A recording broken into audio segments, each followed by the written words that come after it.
മക്കളെ നമുക്ക് ഇന്ന് മസാല സബായ ചിക്കൻ വീട്ടിൽ സിമ്പിൾ ആയിട്ട് എങ്ങനെ ഉണ്ടാക്കുകയെന്ന് കാണാം.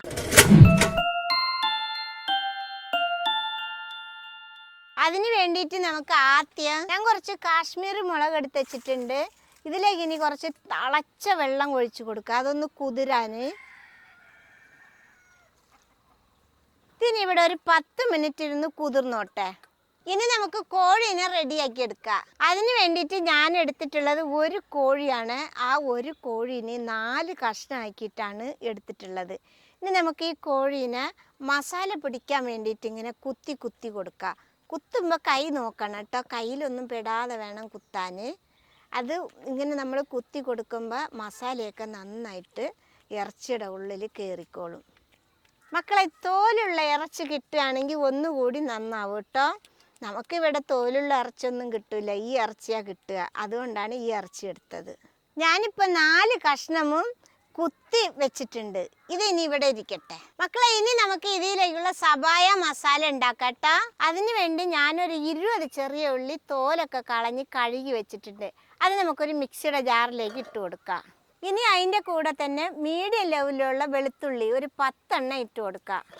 1 ഇഞ്ച് വലിപ്പത്തിലുള്ള ഇഞ്ചിനെ ഒന്ന് നമുക്ക് അരിഞ്ഞിട്ട് കൊടുക്കാം, അല്ലെങ്കിൽ കട്ട പിടിച്ച് കിടക്കും കേട്ടോ.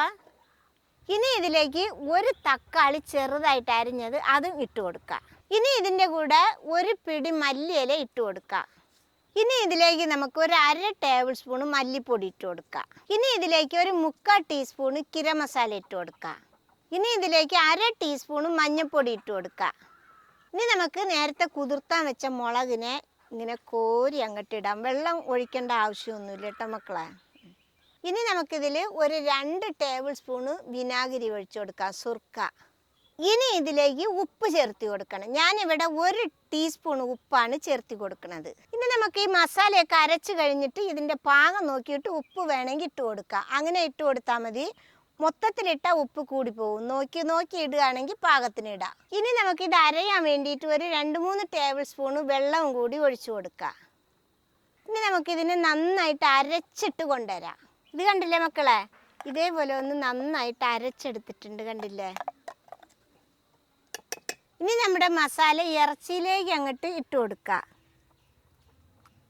ഇനി നമുക്ക് ഇറച്ചിയിലേക്ക് മസാല അങ്ങ് തേച്ച് പിടിപ്പിക്കാം എല്ലായിടത്തിലും.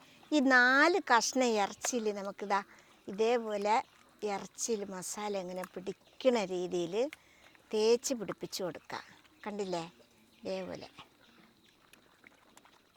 കണ്ടില്ലേ. ഇതിൻ്റെ ഇടയിലൊക്കെ ഇങ്ങനെ കുത്തി കയറ്റി കൊടുക്കാം.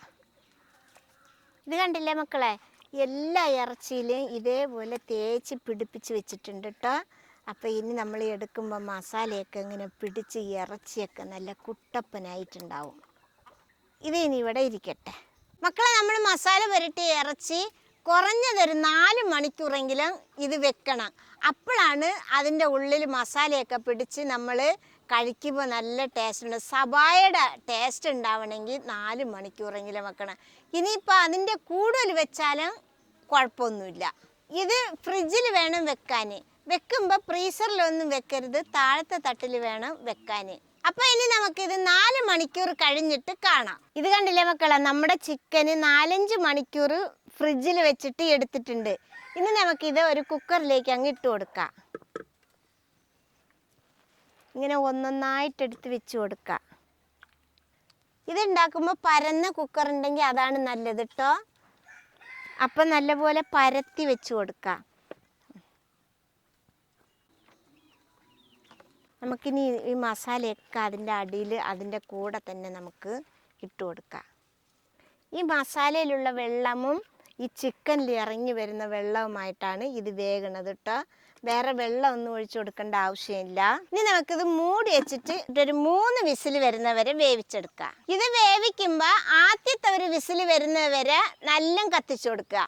ബാക്കിയുള്ള 2 വിസിൽ വരാൻ മീഡിയം തീ വെച്ചിട്ട് വേണം വേവിച്ചെടുക്കാൻ. മക്കളെ, ഇത് കണ്ടില്ലേ, നമ്മുടെ കോഴി ഇറച്ചീനെ 3 വിസിലടിച്ച് വേവിച്ചെടുത്തിട്ടുണ്ട്. ഇനി ഇതിവിടെ ഇരിക്കട്ടെ. ആ അടുപ്പത്ത് തന്നെ ഞാനൊരു പാത്രം വെച്ചിട്ടുണ്ട്. ആ ഇറച്ചിയുടെ പുറമൊക്കെ നമുക്കൊന്ന് മൊരിച്ചെടുക്കണം. അതിന് വേണ്ടിയിട്ട് ഇനി നമുക്കിതിൽ കുറച്ച് ഓയിൽ ഒഴിച്ചു കൊടുക്കാം. ഓയിൽ പറഞ്ഞാൽ നിങ്ങൾക്ക് ഇഷ്ടമുള്ള ഓയിൽ ഒഴിക്കാം കേട്ടോ. അപ്പം മക്കളെ, എണ്ണ ഒന്ന് ചൂടായി വന്നിട്ടുണ്ട്. അപ്പം നമുക്ക് ഈ ഇറച്ചി ഇതിലേക്കൊന്ന് വെച്ച് കൊടുക്കാം.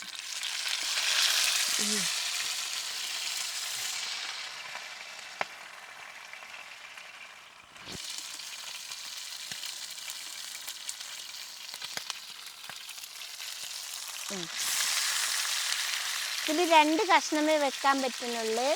ഇനി 2 കഷ്ണം പിന്നെ അടുത്തത് വെക്കാം. നമ്മളിത് കുക്കറിൽ വെച്ച് വേവിച്ചതല്ലേ, അപ്പോൾ ഇനി 2 ഭാഗം ഒന്ന് മൊരിഞ്ഞ് വന്നാൽ മതി കേട്ടോ. ഒരു സൈഡ് ഒന്ന് മൊരിഞ്ഞ് വന്നാൽ നമുക്ക് ഇതൊന്ന് തിരിച്ചിട്ട് കൊടുക്കാം.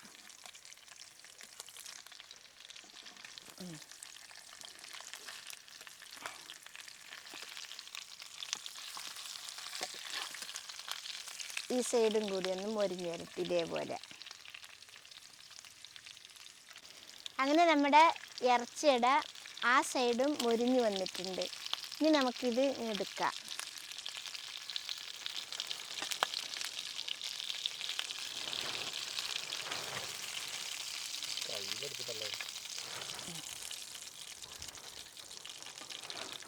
ബാക്കിയുള്ള 2 കഷ്ണം കൂടി ഇതേപോലെ നമുക്ക് വേവിച്ച് മൊരിച്ചെടുക്കാം.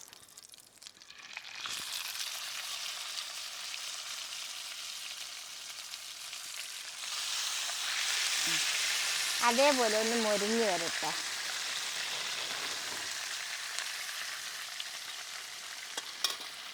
അങ്ങനെ മക്കളെ നമ്മളെ 4 കഷ്ണം ചിക്കനും മൊരിച്ചെടുത്തിട്ടുണ്ട്. ഇനി നമ്മൾ ഈ പൊരിച്ച ചട്ടിയിൽ തന്നെ കുക്കറിലുള്ള ബാക്കിയുള്ള മസാല അങ്ങോട്ട് ഒഴിച്ചിട്ട് കുറുക്കിയെടുക്കാം.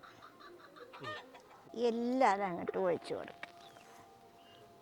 മക്കളെ ഇത് നമുക്ക് ഇളക്കിയിട്ട് നന്നായിട്ടൊന്ന് കുറുക്കിയെടുക്കാം കേട്ടോ.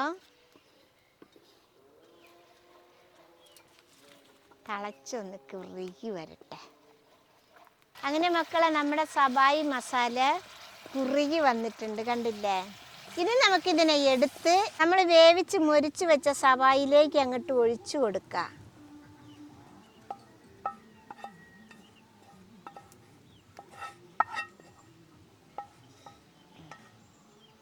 അപ്പം മക്കളെ മസാല ചിക്കൻ സബായി ഉണ്ടാക്കാൻ ഇത്ര പണിയേ ഉള്ളൂ, കണ്ടില്ലേ? 2 ഭാഗവും നന്നായിട്ട് മൊരിഞ്ഞിട്ടുണ്ട്. ഇതാണ് നമ്മുടെ സബായി ചിക്കൻ, മസാല സബായി ചിക്കൻ. അപ്പം ഇതേപോലെ എല്ലാവരും ഉണ്ടാക്കി നോക്കണം. കണ്ടില്ലേ, വളരെ സിമ്പിളാണ് ഇത് ഉണ്ടാക്കാൻ. നമ്മൾ ഉണ്ടാക്കി വെയിറ്റ് ചെയ്യാൻ വെക്കുന്ന ടൈം മാത്രമേ നമുക്ക് അധികം ആവുന്നുള്ളൂ. അല്ലാതെ നമുക്ക് സബായി ചിക്കൻ ഉണ്ടാക്കാൻ എത്രയും പെട്ടെന്ന് സിമ്പിളായിട്ട് ഉണ്ടാക്കാൻ പറ്റും. ഇത് എല്ലാവരും ഉണ്ടാക്കി നോക്കണം ഒരു പ്രാവശ്യമെങ്കിലും. കുട്ടികൾക്കും വലിയ ആളുകൾക്കും ഒപ്പം ഇഷ്ടാവും. ഇത് ചപ്പാത്തിയുടെ കൂടെ, പത്തിരിയുടെ കൂടെ, ദോശയുടെ കൂടെ ഒക്കെ കഴിക്കാൻ പറ്റും. ഇഷ്ടപ്പെട്ടാൽ സബ്സ്ക്രൈബ് ചെയ്യുക, ലൈക്ക് ചെയ്യുക, കമൻറ്റ് ചെയ്യുക, ഷെയർ ചെയ്യുക. മക്കളെ ഫോളോ ചെയ്യാനും കൂടി മറക്കരുതേ.